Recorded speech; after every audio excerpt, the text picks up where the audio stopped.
Arestado ang top 10 regional most wanted person sa kasong statutory rape sa Antonias Hotel and Resto Bar, Aujero Street, Isolan, Sultan Kudarat nito lamang ika-14 ng Agosto taong kasalukuyan.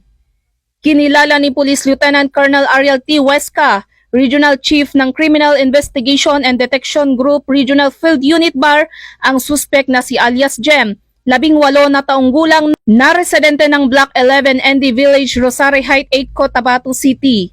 Bandang alas 6 ng hapon ng nasabing petsa ng ikasangoplan pagtugis ng mga otoridad ng Cotabato City Field Unit, katuwang ang Maguindanao Provincial Field Unit, Regional Special Operation Unit, Intelligence Detection and Management Unit, Regional Intelligence Unit 15, Maguindanao Maritime Police Station, Police Station 2 CCPO na may koordinasyon sa Isulan Municipal Police Station na nagresulta sa pagkakaaresto sa suspect sa bisa ng warrant of arrest sa kasong statutory rape na inisyo ni Honorable Kasan Kosain Abdul Rahman, Presiding Judge, Regional Trial Court, 12 Judicial Region Branch 27, Cotabato City, noong ika-12 ng Agosto taong kasalukuyan na walang inirekomendang piyansa.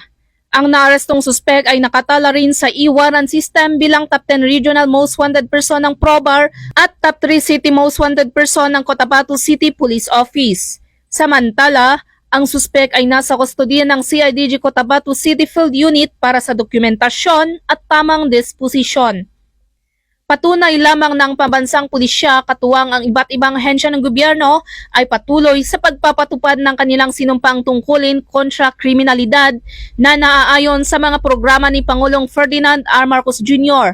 na magkaroon ng maunlad na bansa para sa sambayan ng Pilipino tungo sa isang bagong Pilipinas.